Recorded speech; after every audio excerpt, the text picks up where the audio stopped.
V-a apărut și vouă un beculeț roșu? Un cerculeț roșu? Da, da, da, da. Bun, gata. Bună seara! Bună seara! Bine ați venit la webinar. Mă bucur tare mult că suntem împreună în seara aceasta și sper că ai avut o zi bună. Mă bucur că ai ales să petreci cu noi o oră din viața ta ca să afli o informație care cred că îți va aduce foarte multă valoare. Sper că la finalul acestei prezentări să consideri că a meritat. În viață avem două resurse importante pe care le prețim foarte mult. Timpul și banii. De obicei spunem că nu avem timp sau nu avem bani. Dar timpul este adevărata resursă care nu poate fi înlocuită, dar care, atunci când este folosită inteligent, poate fi câștigată. Sper că timpul pe care îl petreci cu noi în seara asta să fie un timp câștigat. Te invit la o prezentare interactivă, așa că te rog să lași microfonul deschis și atunci când consider că este necesar, să intervii. Ridici mâna sau mă atenționezi și, ca să mă opresc din vorbit și intervii. Să începem. Poate că acum trăiești cu nesiguranța zilei de mâine.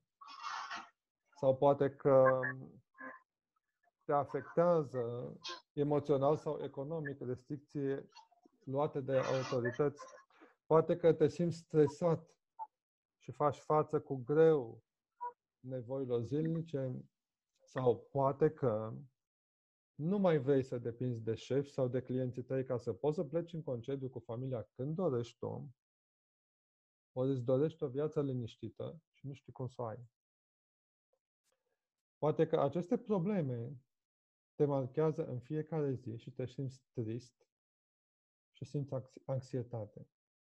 Dar dacă ești așa acum, unde ți-ai dori să fii?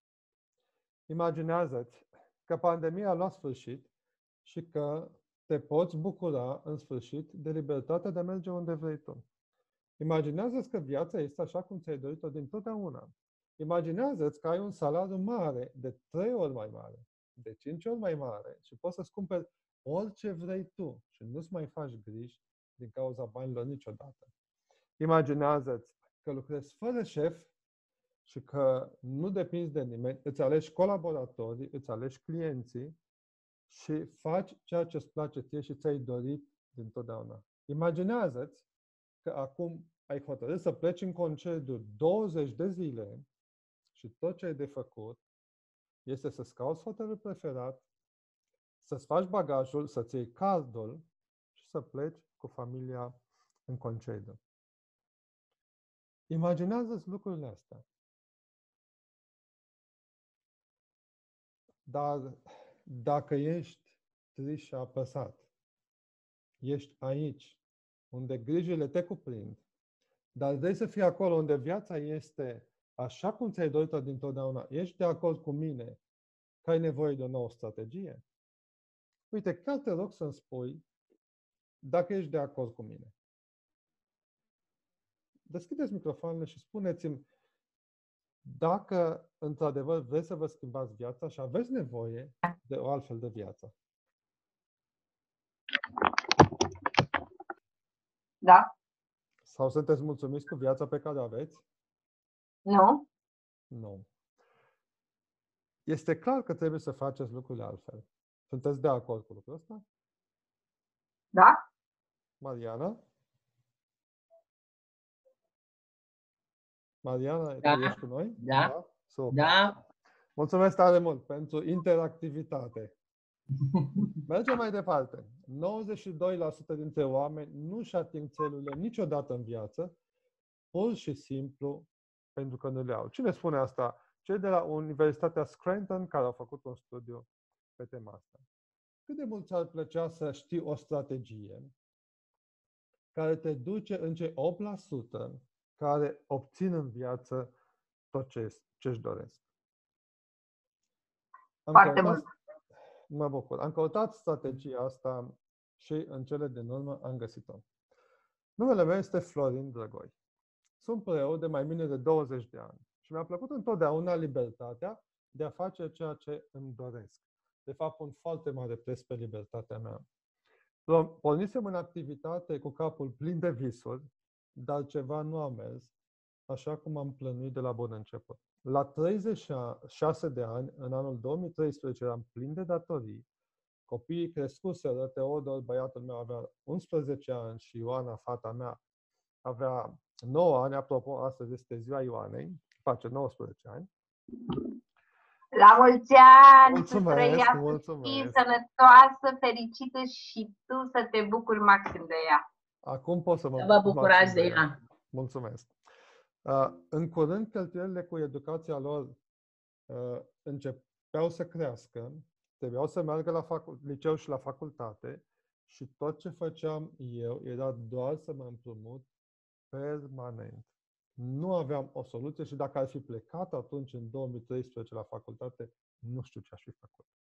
Tot ce produceam se ducea pe datorii și pe împrumuturi și pe facturi și pe traiul zilnic.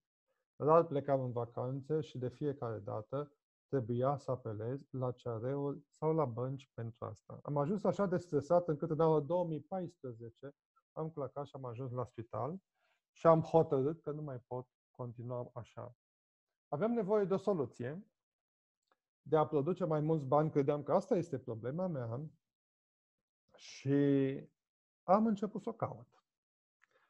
Și ea nu a întârziat să apară. În anul 2013, uite, se mai alătură cineva, în anul 2013, o bună prietenă, Mioara, mi-a spus că există o platformă online care îți dă bani atunci când faci cumpărături. Ai intrat la timp, Mioara. Da, m-am înscris, dar nu am fost prea entuziasmat la început pentru că mintea mea nu era pregătită pentru idei noi. Anul 2015 mi-a adus lucruri noi, Mioara a insistat și am acceptat să merg la un eveniment de network marketing, unde oamenii se întâlnesc și împărtășesc idei noi și unde am aflat că în viață poți să obții orice îți dorești. De atunci am căutat calea prin care să-mi obțin viața pe care mi-o doresc, să am o viață împlinită și abia în anul acesta, în 2020, am aflat cum pot să am viața împlinită. Secretul pentru o viață împlinită este magistral, pus în cuvinte de un om pe care îl admir foarte mult, Jim Rohn este numele lui, și el spune așa: ca lucrurile să se schimbe în viața ta, tu trebuie să te schimbi.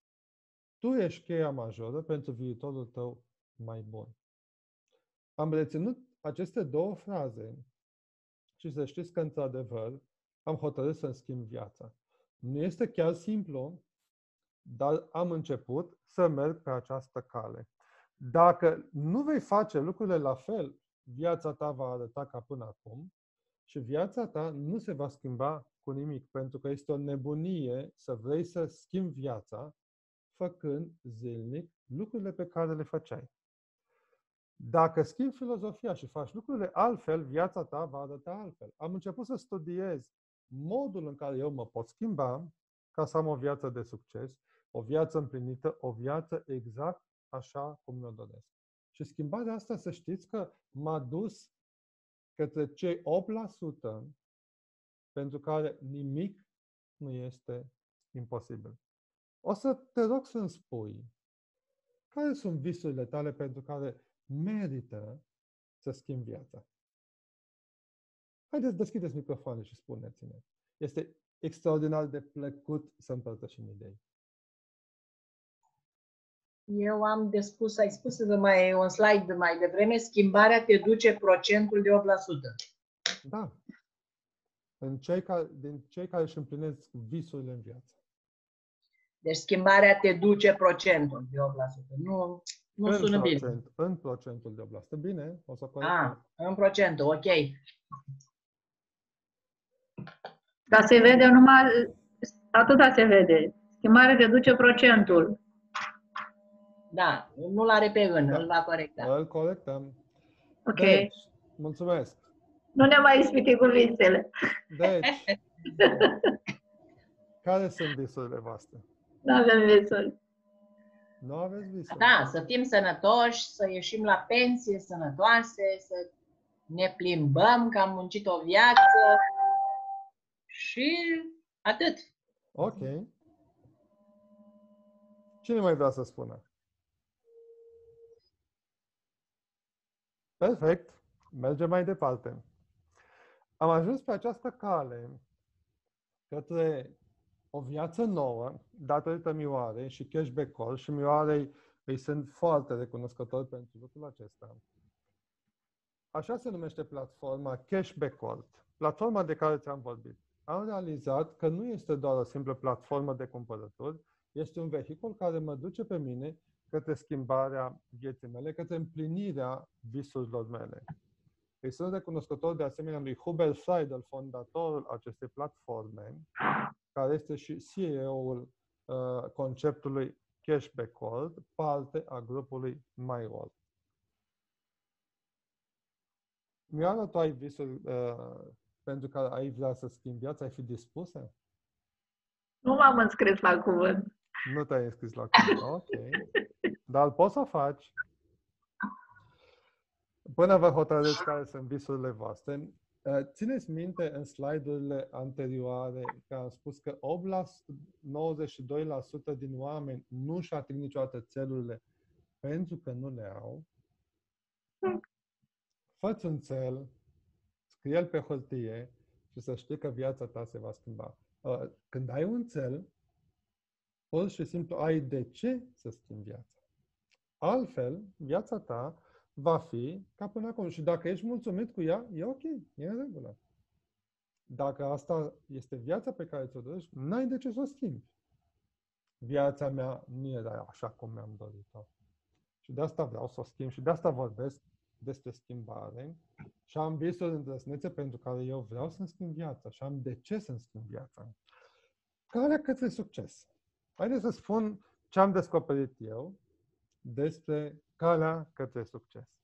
Sau calea care duce la împlinirea visurilor. Dar pentru asta trebuie să definesc succesul și l-am adus aici, lângă noi, pe prietenul meu, Earl Nightingale, care spune așa: succesul este îndeplinirea progresivă a unui ideal care merită.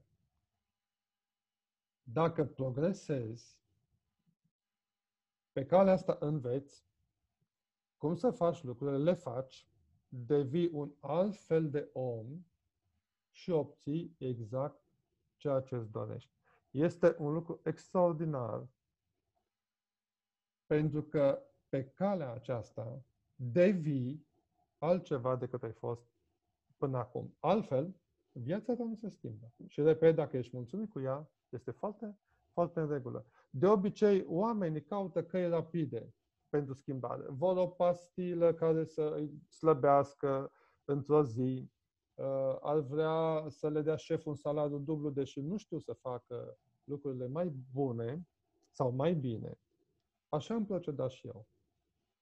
Am tot căutat căi rapide să rezolv problema banilor și n-am făcut decât să mă duc mai jos și mai jos și mai jos. Ca să obții ce vrei, ai de urmat o cale.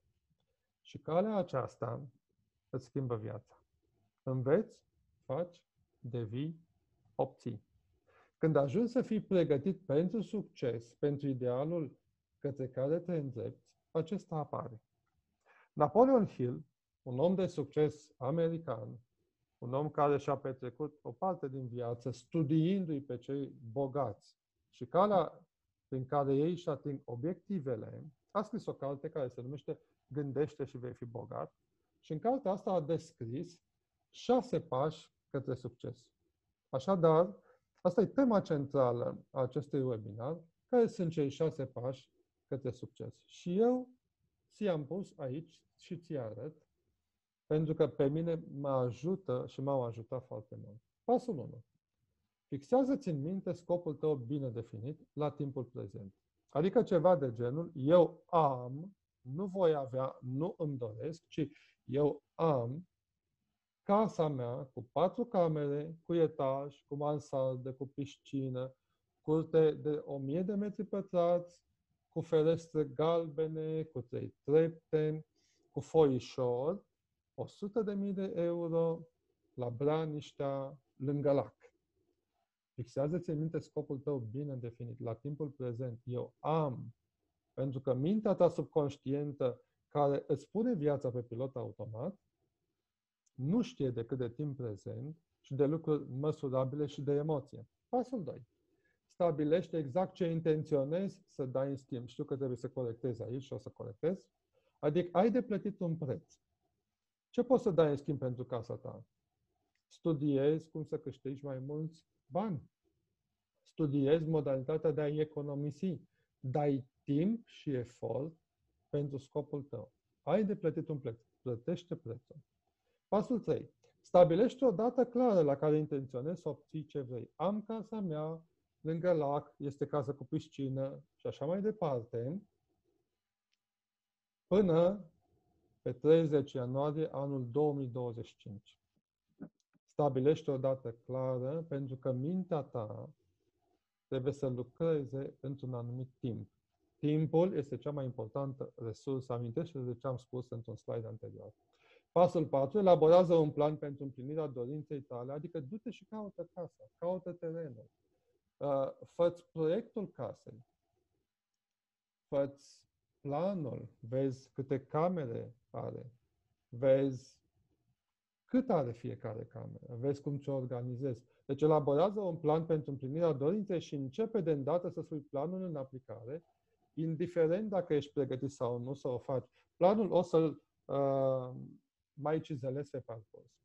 Pasul 5. Scrie o declarație clară, concisă, în care precizezi ce dorești, să obții termenul la care dorești, afirmă ceea ce intenționezi să dai la schimb și descrie clar planul prin care intenționezi să realizezi obiectivul tău. Și pasul 6, care este cel mai important, citește declarația scrisă zilnic, de 2 ori pe zi, pentru că așa îți hrănești dorința ta și începe să te vezi în posesia visului tău și treci la treabă. Ideile nu funcționează dacă nu sunt puse în aplicare. De fapt, tu ce faci? Alegi direcția spre care vrei să te duci și te duci în acea direcție. Planul acesta, pașii aceștia, te țin pe calea către succes. De ce ai face altceva sau de ce ai pierde vremea la televizor în loc să te duci către obiectivul tău? Pur și simplu, planul ăsta te pune pe direcția către îndeplinirea visurilor tale. Dai, de fapt, minții tale și corpului tău direcția către care să se îndrepte și dacă îi dai o direcție, acolo te vor duce. Pentru că așa funcționează omul. Gândește-te că te urci într-un taxi la un moment dat și șoferul spune, unde vreți să vă duc? Și tu nu spui nimic. Sau îi spui, nu vreau să ajung acolo. Nu vreau la gară. Bine, unde să vă duc? Nu vreau la teatru. Bine, unde să vă duc? Nu vreau la aeroport. Ok, unde să vă duc? Și dacă nu îi spui șoferului, mașina rămâne pe loc. Dar dacă îi spui, vreau la gara de est, te va duce, vei plăti prețul călătoriei, deci vei plăti prețul, dar vei ajunge acolo. Acolo unde vrei tu.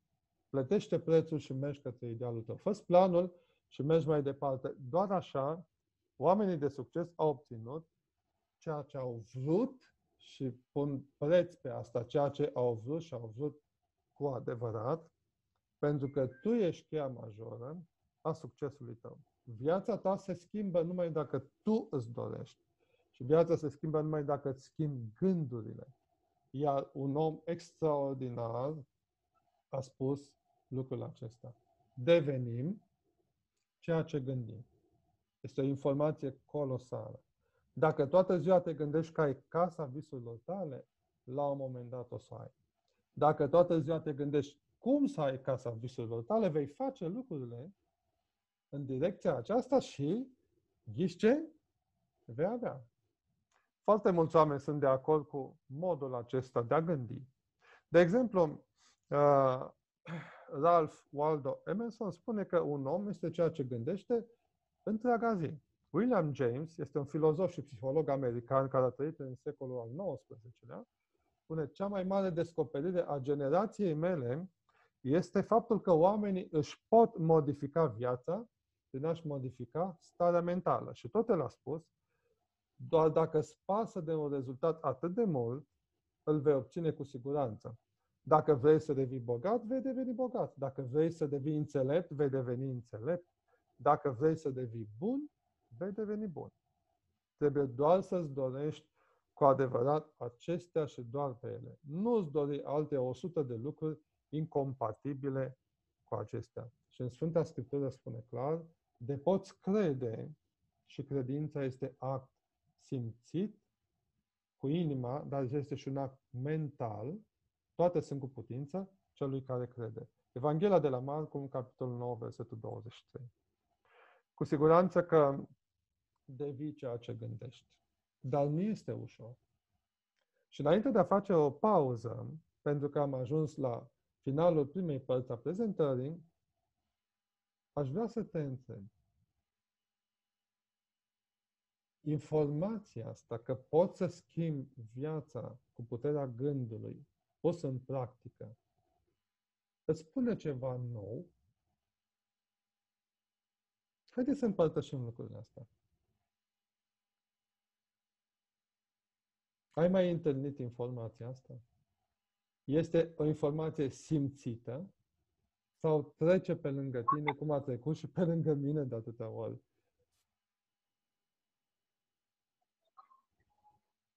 Este o informație clară.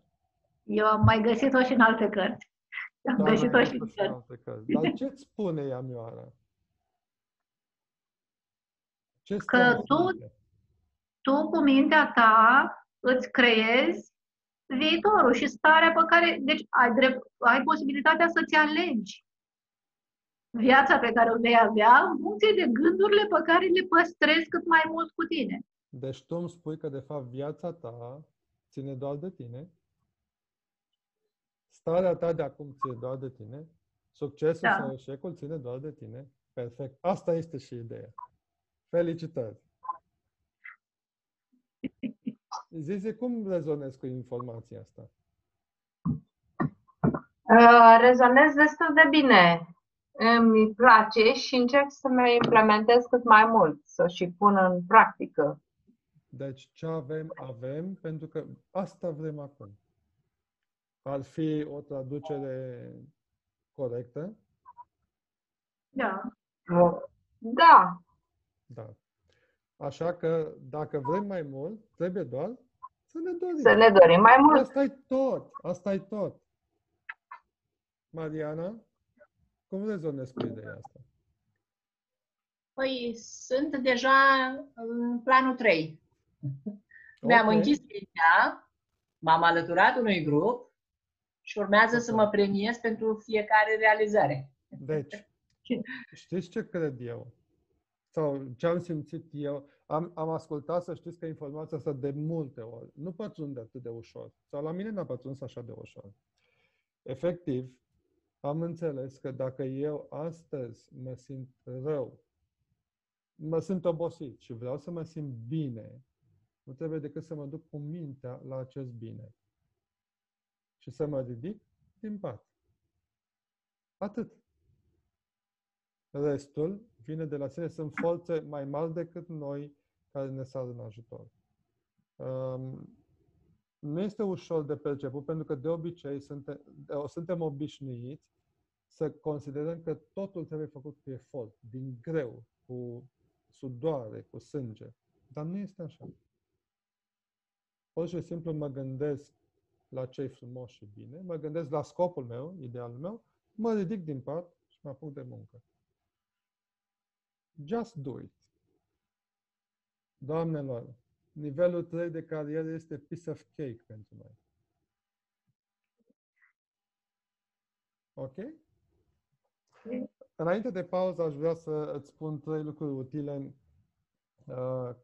care să te ajute pe calea asta. Închideți mintea la cei care spun că nu poți obține ce vrei. Nu-i mai asculta, nu sta de vorbă cu ei. chiar dacă e vorba de vocea ta interioară, pentru că avem o voce interioară care ne spune că nu putem și nu o merităm și nu-i nevoie. În al doilea rând, alături-te unui grup care își dorește același lucru. Prietenii cu care stai tu, uită-te la ei și vezi ce vor. Și dacă nu vor ce vrei tu, nu-i abandona, întâlnește-te cu ei, dar nu sta mult cu ei. Du-te unde sunt așteptările mari. Și în al treilea rând, dacă tot ai făcut un plan exact, premiază-te pentru fiecare mică realizare, pentru fiecare punct atins din planul tău, pentru că așa îi dai minții tale subconștiente informația că ești un om bun și că poți. Asta te hrănește cu energie și te ajută să mergi mai departe. Altfel, vocea critică va fi mai puternică. Dar dacă îi dai minții tale premii, asta înseamnă că ai realizări și realizările se produc în pași mărunți, pași de copil. Nu în pași mari. Nu-ți face un plan cu pași mari pentru că vei face salturi și te vei răni. Și asta te va demoraliza. Eu am luat lucrurile astea, am luat-o de destule ori cu planuri mari și m-am demoralizat, dar acum am învățat că e mai bine să facem planuri mici și să ne bucurăm de victoriile mici. Luăm o pauză de 2-3 minute și apoi trecem la partea a doua a prezentării. Dar aș vrea să vă întreb înainte de pauză. Cât de mult v-a plăcut toată informația și cât de utilă o considerați? Uite, puteți să scrieți pe chat sau să spuneți.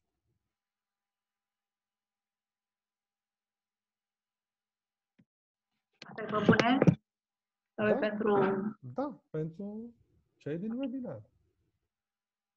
Vedeam că e pentru exercițiu. Nu. Vă ascult. Vă ascult, suntem la școală. Vă rog să spuneți, să împărtășim. Da, tot Mariana, prima. Eu am văzut un tip și n-am înțeles cine-i. 1921-1989, cred că am pierdut un slide. Earl Nightingale. Da, aha, ok. Foarte bună prezentarea. Vreau să întreb, o să o facem mâine seară în 2 părți? Da. Crezi că mai prindem pe cineva după? Asta e provocarea noastră, să vedem dacă. Adevărat. Dacă e bună, mai prindem.